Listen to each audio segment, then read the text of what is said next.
I can't do this now. We talked about that. All right. Okay. Okay. All right. Hey. All right. I'm going for it. Go for it. Dude, I'm looking at Sam and I'm laughing. All right.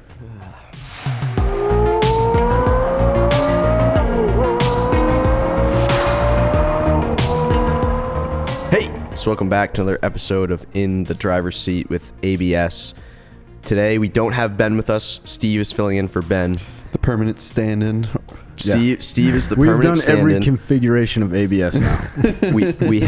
We also have a Sam Cam. We do have a Sam We've Cam. upgraded. It's our Finally. newest piece of technology. It's our latest tech. We add one piece of tech to each episode of the podcast.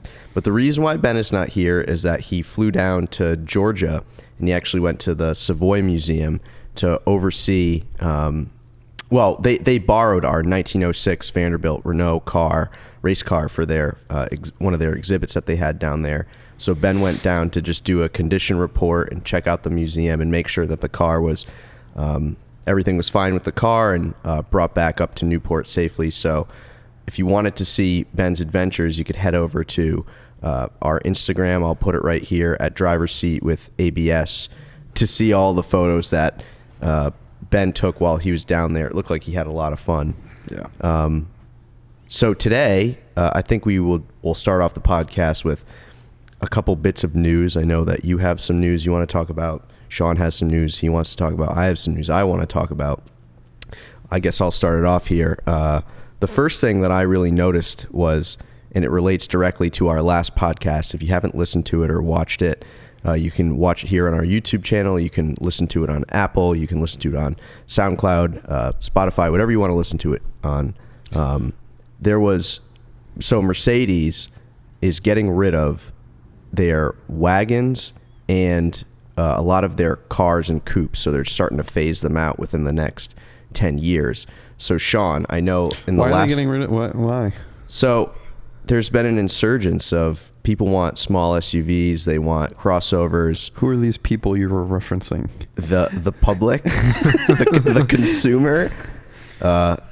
That's so funny because money talks. Yeah, that's so funny because last night I was, I don't know, I was just like scrolling or whatever, and I saw someone taking delivery at BMW European delivery of their new M3 wagon, which they don't sell in North America. No. And my first thought was, first of all, why is that not being sold in North America? It's like people don't really buy wagons here. I don't know. I don't know if I agree with that. I think we see them locally because we're a car town and there are a lot of enthusiasts. I think we're also looking for them. Yeah, but my neighbor has the Jaguar wagon. He has the Mercedes wagon and the and an old BMW wagon. He's a wagon king. He's a wagon guy. He's like part of the 0.002% of people that want wagons. But I feel like the Mercedes wagon, or estate as they call them, don't they call them the estate in Europe? In the UK, yes, is a very popular car. It's probably the most popular wagon, I would say. Yeah. From that, you know, if you're looking at that level of car, I see them everywhere. Yeah, I mean, again, we do, but I agree with Steve. I think we're looking for them, and the vast majority of I don't really look public for like a base Mercedes wagon. I'll be honest with you. I just noticed them.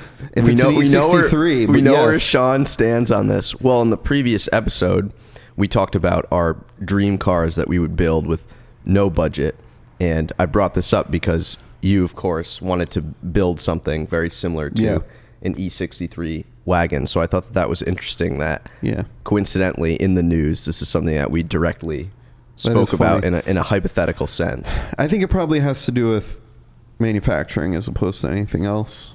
You know, they're probably going to if they're coming out with a bunch of new models, they have to retool the factory, and that makes sense. To me, that probably makes more sense than the demand is not there or whatever. Obviously, if there's a high demand for a vehicle, they're always going to make it, but to me, it just seems like it's a factory retooling situation. I guess. I just wonder if it's the European market, they obviously make more wagons. Steve, Yeah, Steve has such a voice for radio. Yeah, they're. I mean, I don't know. They have to make more wagons than small I'm sure we can SUVs find some and stats. crossovers. Sam, post some stats. So yeah, they're retooling the factory and they're going to stop making these wagons. And then what's going to happen to the UK market? Are you really going to? Do you think they'll make the switch? This is the first I'm hearing. They've been of this. slowly shifting to small SUVs. Yeah, small Yeah, SUVs. but the question is, do they want crossovers. to, or are they going to go and look somewhere else for their car? I mean, there's obviously benefits to a small SUV. You're higher. I mean, I don't understand it. Right. I think in this case the consumer is not correct. Yeah, I agree. I would agree. What is a small SUV other than a lifted wagon? Yeah. Well, I think it's a wagon that with got in a head-on less collision. attractive features. my first thought is, does this mean that the car is going to die out and that we're not going to have enthusiast vehicles anymore? Ooh, No. so I don't think no, you're that's think a great Yeah. segue, because it was the news that I was going to bring up. GM is putting nearly $1 billion into development Yeah, the of a V8. new small block V8. Yeah. That's cool. So America. But you're seeing. I would agree with sedans and cars. Like, my wife doesn't really like driving a sedan or a car. I know my mom doesn't either. I feel like I think there's always going to be a market for them, but doesn't Chevy? They don't even make really sedans anymore. Well, that's like Ford as well. Ford, Yeah. they don't make any.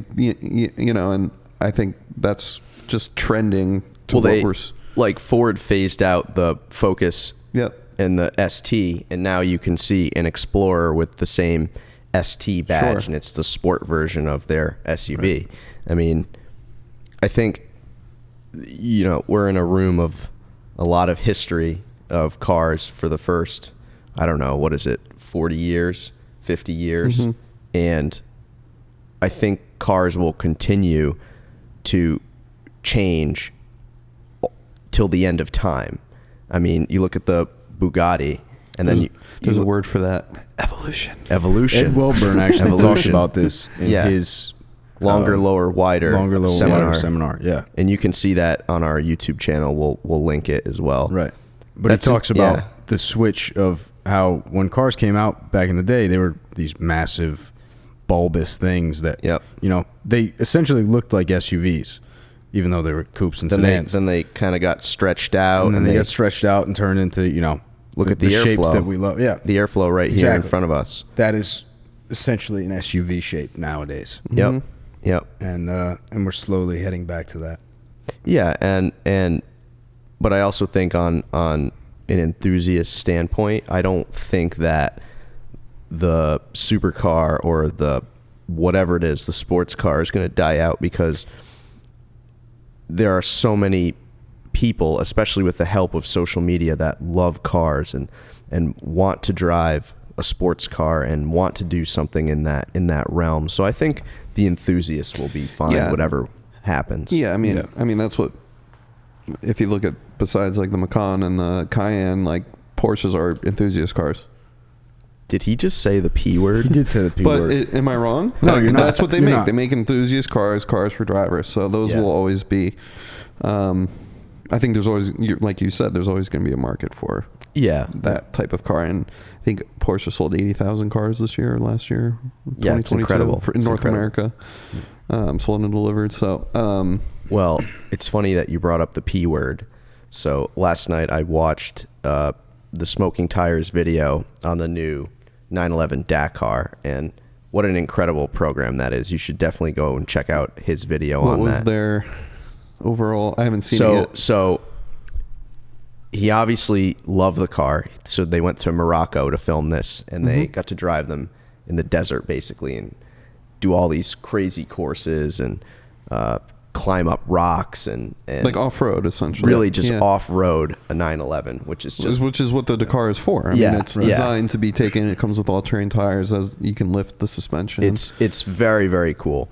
And they basically if you don't know what the Dakar is, they've taken a 992 GTS and have essentially lifted it, but have done a ton of work with adding skid plates and making sure the underneath of the body is safe. The hood's a GT3 carbon fiber hood. Yeah, I mean, there's a ton of stuff, and they've really utilized the all-wheel drive system from the GTS4, excuse me.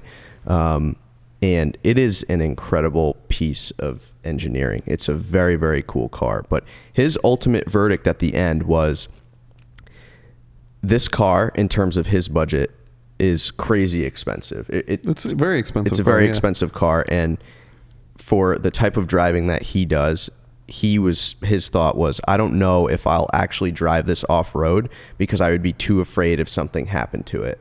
And he said that he thinks that most of them that get bought will probably be flipped, or they'll just kind of sit in a collection somewhere. So I really hope that the people that do end up buying them really off-road them and do some crazy stuff with them, because that's what they're built for. Well, when ours comes. A second beach, watch out.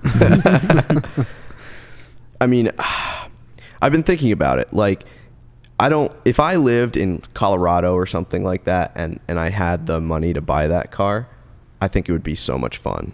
You could buy that anywhere. It would be a ton of fun. I don't around here. You wouldn't really be able to use it around here. Sure, you can. There's tons of potholes to go over. The potholes in Rhode Island. Yeah, I mean, and I think you don't necessarily have to take it every day off-roading to have fun with it.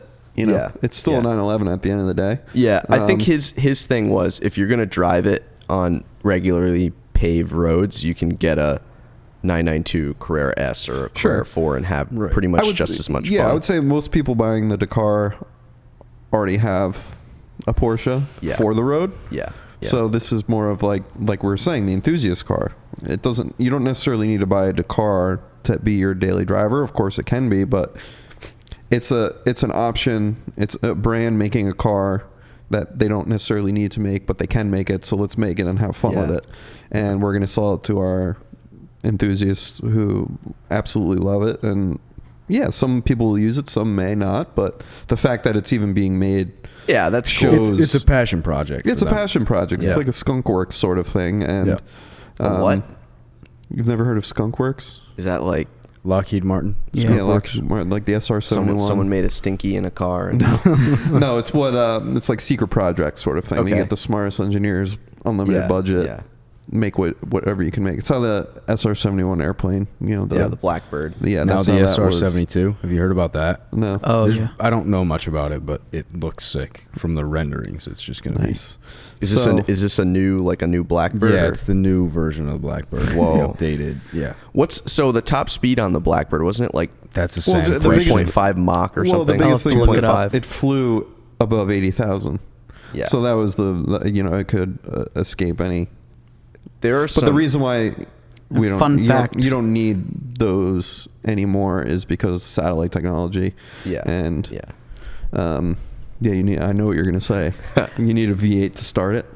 Well, that and a big due to thermal V8. expansion, they actually dumped fuel, leaked fuel on the ground, and they had to do mid-air refueling once it got in the air. Yeah. Wow. Every time it would take off, it would have to be immediately fueled. That's crazy. Yeah. If you see videos or pictures of it taxiing, it's dumping fuel because when it gets to altitude, it expands. Wow. Yeah. Well, that's like, Steve brought up the V8 engine, so I guess that's why GM is building V8s for the next generation of the starter motor starting procedures on the next Blackbird. No, they still they're still using really old tech for that. They got like big block 454s starting those things. Starting the SR-71. Well, I don't think they're in service anymore. Yeah. Okay, yeah. Well, but do you think they would make the switch to LS, or do you think they would keep the big block? I think they'd probably use an air starter or something. Yeah, they would have something else. I don't like that. I think they should stick with the V8s. Well, they're still running the U2s, and they have pretty cool chase cars. Yeah, they do. Put they in some use footage. Chargers, right? Yeah. Oh, that's cool. Because they only have two wheels, one in the front, one in the back. And the wings have little skid plates, so they have to land straight, and they have to tell the pilots when they hit the ground. And they need chase cars to do that. So when a plane's coming down, they have a chase car parked at the end of the runway. As soon as it crosses the threshold, the car speeds off after it. That's cool. Cool. We're now in the cockpit. That's a fun job. Oh yeah. We're no longer a car podcast, we're an airplane. But it's a lot of, I love airplanes, and there's a lot of similarities. And a lot of auto enthusiasts do like airplanes as well. Yeah. One thing I know, so in Rhode Island, we used to have the Quonset Air Show, and I just saw that apparently it's been canceled indefinitely, which is that's a bummer. Pretty sad. I think I love air shows. That at least locally in Rhode Island is one of the coolest things, is because every other year it'd either be the Blue Angels or the Thunderbirds would come, and to see them really fly over all of the areas where we are in Jamestown and Newport, Narragansett, North Kingstown. Yeah, it's sad that they won't be returning to the skies. Yeah. Interestingly enough, so we're in February now, and we're about to get into racing seasons of all different kinds. And I saw that this Sunday, so February 5th, 2023, NASCAR is doing a race in Los Angeles, and I forget the name of the stadium, but LA Coliseum. Yeah, the LA Coliseum. And I was reading about it, and to me, I don't necessarily watch NASCAR. I haven't really enjoyed it as a kid, but I feel like if I went to the LA Coliseum to see a NASCAR race in person, it would be like the most epic thing ever. Well, it's such a small track. I don't understand how it... Well, for I think viewing it in person would be a lot more fun than watching it on TV. But what's the, like, is it... If you start in pole, are you going to win? Like, what's the... I don't really know much about NASCAR. I don't necessarily think that's... I think the really cool race, they did it last year. I think it was at Richmond or something, in some really short track. Covered the track or stadium, whatever it was, in dirt. And they did a dirt track race a dirt track race. That's really cool. I'm not a NASCAR fan. If I was in the area, I would have gone to that or watched it. No, I'd probably say it's more competitive. Just because, with those big tracks, you're flat out and it's turn in and you're going. That's it. Like, once you're in position, that's typically where you're going to stay, unless you draft really well and you get lucky and or you wall ride. Shake and bake, baby. Yeah. They just but with a little track, you have to hold Shake back. And bake? And the wall ride. If you're holding back, that means there's room for little bits of improvement around every corner and every straight. So it's a little more strategy based. I think the engineering involved in actually building the racetrack in a football stadium that's fascinating. It's pretty wild. I mean, it's got to cost crazy amounts. You know who could do that? Sean and the boys. No problem. Boulevard at the 2022 No problem Concours. racetrack. When you need it tomorrow, no problem. maybe a board track race for some of the early 20th century or 19th century motorcycles. That'd be cool. And correct me if I'm wrong, the race in Cars was based off of LA Coliseum, right? In the first Cars, wasn't the racetrack based off of... I can't say. That would be a question for Jay Ward. I know, but you're the Cars guy. That would be a question for Jay Ward. It does look very I'm pretty sure it was based... themed. I remember reading that it was based off of the LA Coliseum. So we'll have to ask... We're actually going to be interviewing Jay Ward, who is sort of the gatekeeper, and he's voiced and done... He was the creator of Sally Carrera, but he was also essentially what they call like the gatekeeper of the Cars franchise. Yeah, director of franchise at Pixar. So he's very knowledgeable, not only on cars. He comes to our concours. Extremely nice guy, very knowledgeable. Very big supporter of the 30 under 30 as well. Yeah, 30 under 30. Just a genuine car guy, and he's going to be joining us on our podcast, so that may be a question we have to ask him. Yeah, that's one to keep. But I remember hearing that, so... it's going to be interesting. That's definitely something I'll watch too. And I'm seeing on social media people who are not interested really, or have never really shown interest in NASCAR, going to the LA Coliseum. Well, Sam also told me that NASCAR, or at least a stock car, is going to be competing at Le Mans. Oh, cool. With Jenson Button, right? Jenson Button, Jimmy Johnson, and Mike Rockenfeller. That's cool. That's super cool. Yeah. I think, especially with what's happening at the LA Coliseum, I think they're doing a really good job at trying to introduce new fans to the sport. It's kind of the same philosophy with the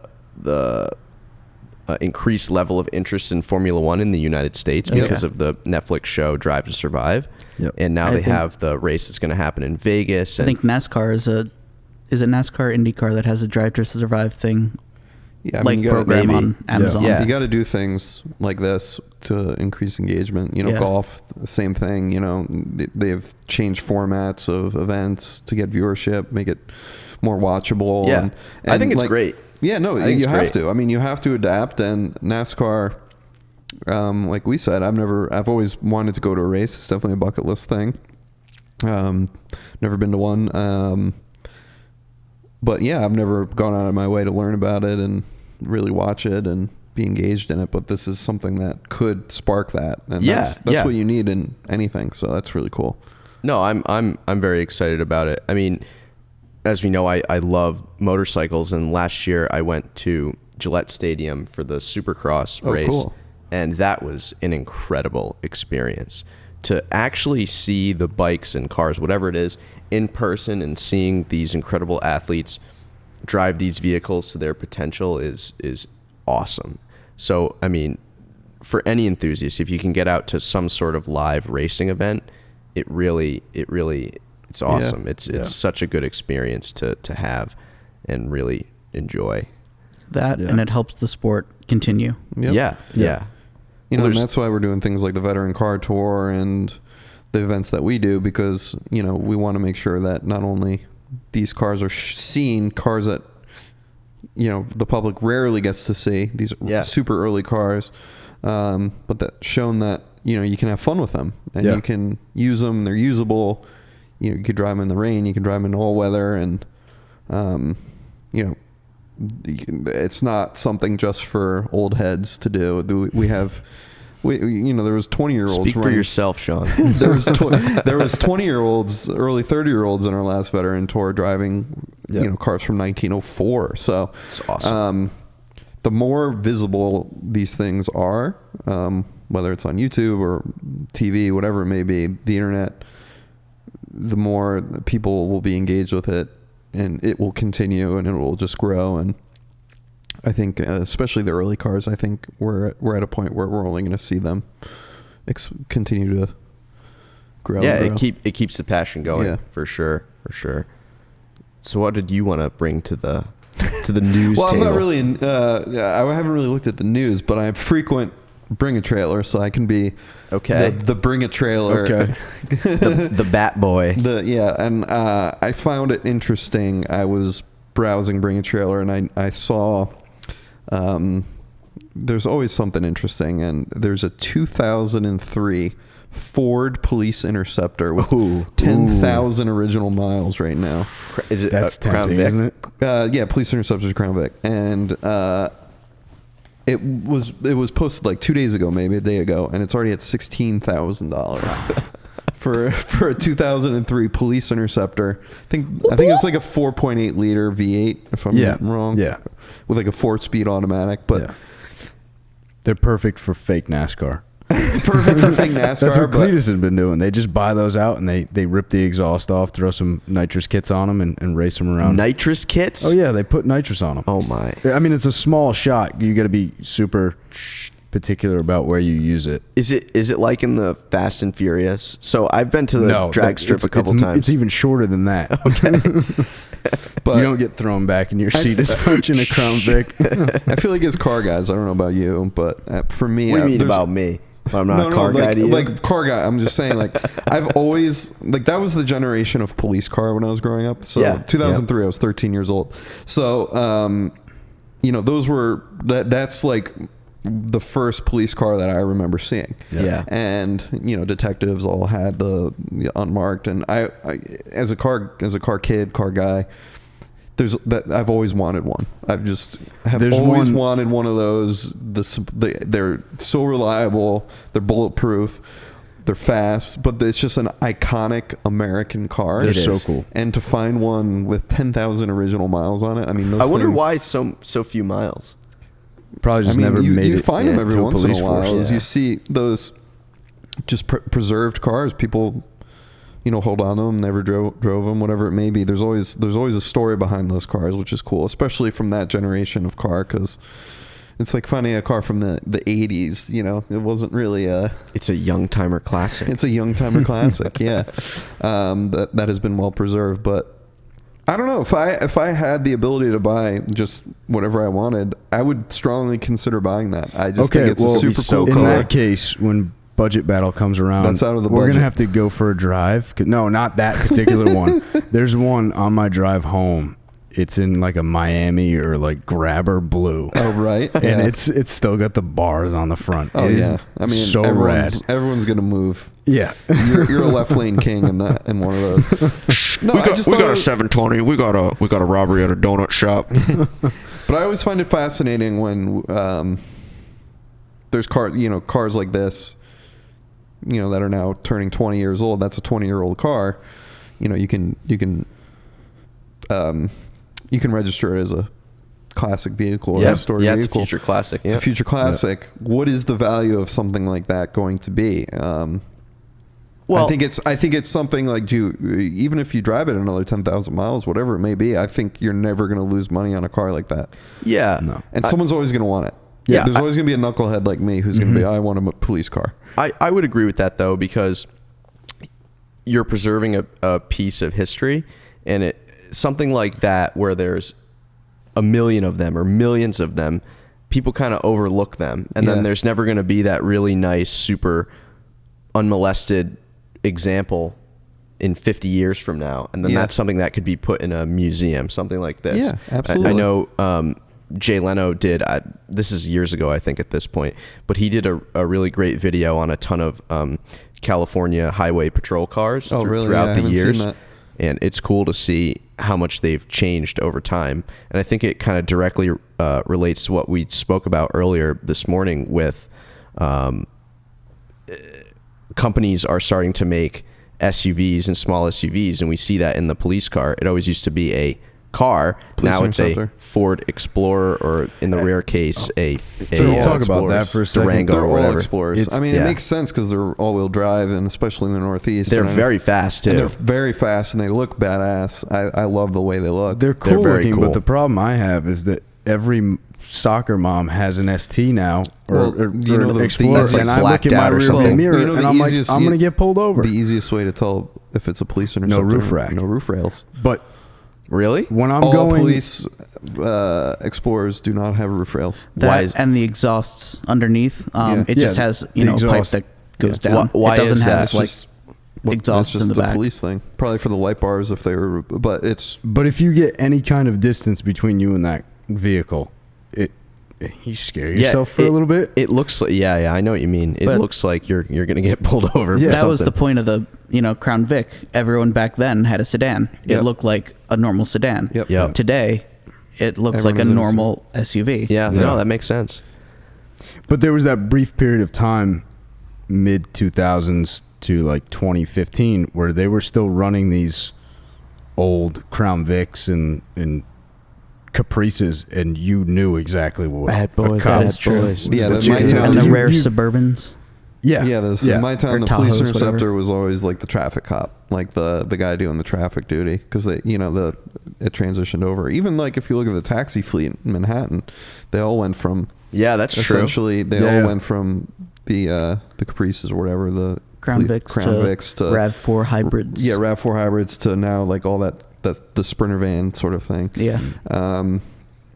So it's just interesting to see the evolution of large fleets, and like you said, to find one unmolested is a cool thing. I mean, I've always been interested in. Donald, you guys just did a video of the Ford Pinto. How many of those did they make? And we have one that's probably one of the best examples in the world. Yeah, probably one of the best examples in the world. So I always find it fascinating to see cars that were so common, and then there's an example of one that is really low miles, unmolested. There's always an interesting story behind it. And that's what Jay always talks about, the story of cars. He only buys cars with a story. I feel like I can relate to that. Oh, 100%. I have a question for you. For me? Well, for the group. We're in this exhibit, Early Landmarks in Automotive History. I think that's the name. I'm not good with these titles. And we're surrounded by a ton of history. Yep. And last podcast we spoke about a vehicle that you could drive every day. That would be your dream car. Mm-hmm. If you could pick one of the vehicles in this room that you have to drive every day for the rest of your life, Marmon. What would it be? Yeah, it would probably Marmon 16. Or Marmon 16. I like the look of the Cord, but let me rephrase this a little drive bit. Is just not. It's the only vehicle that you can own, and the only vehicle that you can drive. Yeah, Marmon's a great driving car. The Chrysler Airflow, actually. Either the Airflow or the Marmon. Airflow's not bad. I might say the 6C. But you got to drive them. There's cars in here that are much more friendlier to drive than the others. All right, hand me the keys then, Barry. Here you go. Airflow feels like as modern of a car. I mean, it's an easy car to drive. I believe that. And it's super comfortable. So, you can fit a family of 10 in there. Marmon's also... Family of 10. Marmon's a 16-cylinder. No seatbelts. And it's also, it's just an amazing looking car. It's gorgeous. It's an easy-ish car to drive. But also, that is a great hot rod platform. Oh, yeah. And if you know anything about me, I would hot rod my daily, and that's perfect. That's a great start. Would you add a pedal commander? No, Sam. I would just cut the exhaust off. Yeah. I'd probably go to the Airflow. Maybe what about you, Antonio? It's already pretty low. I've made my decision. The Airflow. Okay, I'm gonna pick the Model T.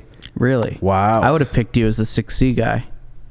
I would love to have the Alpha, but if this is going to be the only car that I drive ever again that I own, it'd probably be the Model T in terms of reliability and ease of parts and fixability and all that. I think it would be probably the easiest car to keep going. Now that you say that, I may have to go with either the Rolls or the Marmon. But yeah, I don't want to say the Marmon. You guys did duke it out over the Marmon. Fine, I'll take the Rolls. Oh, we can share. There's a rumble seat. Yeah, there's a rumble seat. We'll just rotate the driver.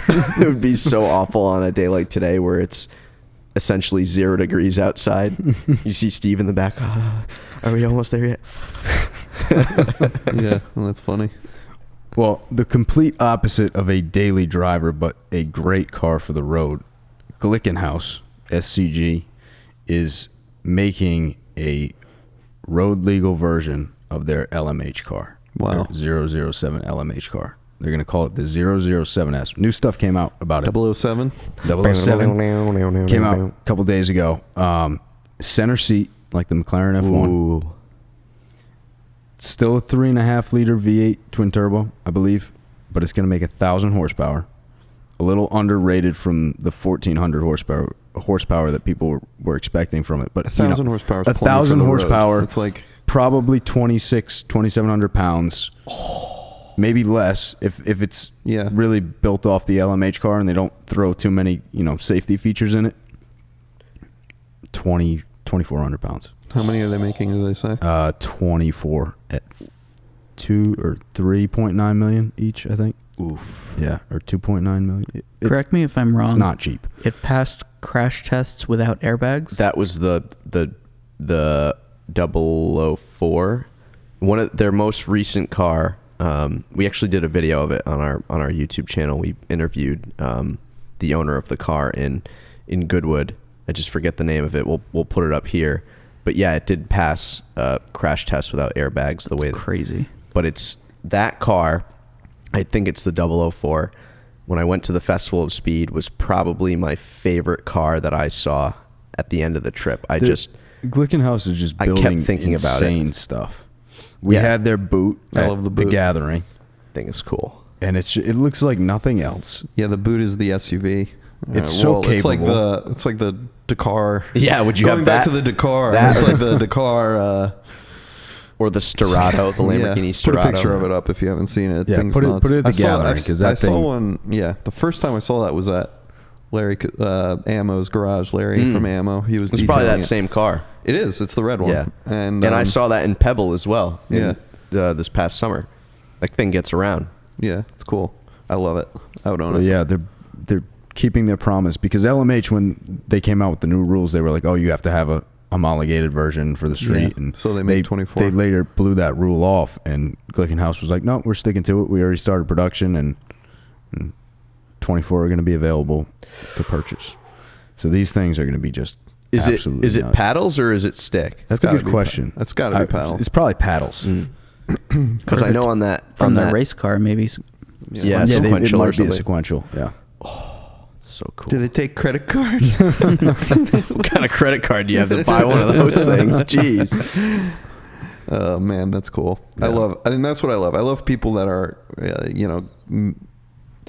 the amount of money it takes to make a car. Like, people don't realize how hard it is to A, make a car, B, be a successful car company. I mean, there's only been, I think, 3 successful car companies since it's Chrysler, Ford, or no, what is it? There's only 2 car companies that haven't filed for bankruptcy. I think I forget what they are. Pull them up. Is it Mercedes or something like that? No, it's like Chrysler and Ford, American car companies. Oh, American. Okay. American car companies. GM, I don't know. Pull them up, Sam. But it just goes to show you how many, there's been so many brands, Marmon, Duesenberg, we can keep going over and over. How many brands of car there have been? Oh yeah. And how many have been successful? Donald's going to come down from the rafters and correct your car knowledge there. I don't care. It's not going to be us because we don't know. My knowledge is too vast. No, I just can't remember. I just know that it's a crazy stat. And when I was at Tesla, Elon would always say, just like, he would always, especially early on, would be like,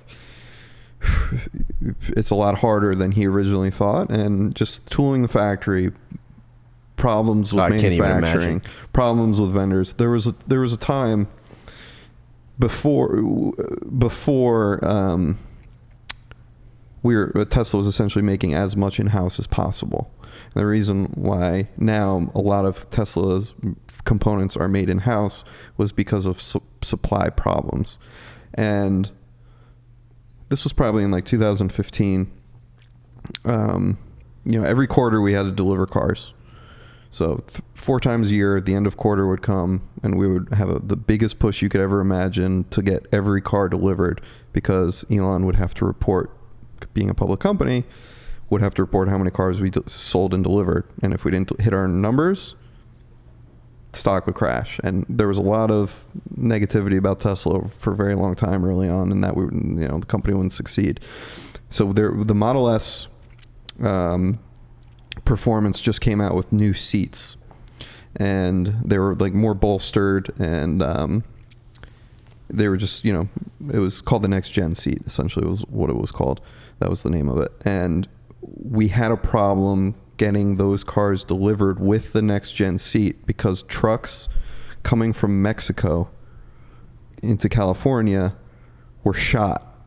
Like, the cartel shot the trucks. So there was it damaged the trucks. Wow. All these trucks got held at the border.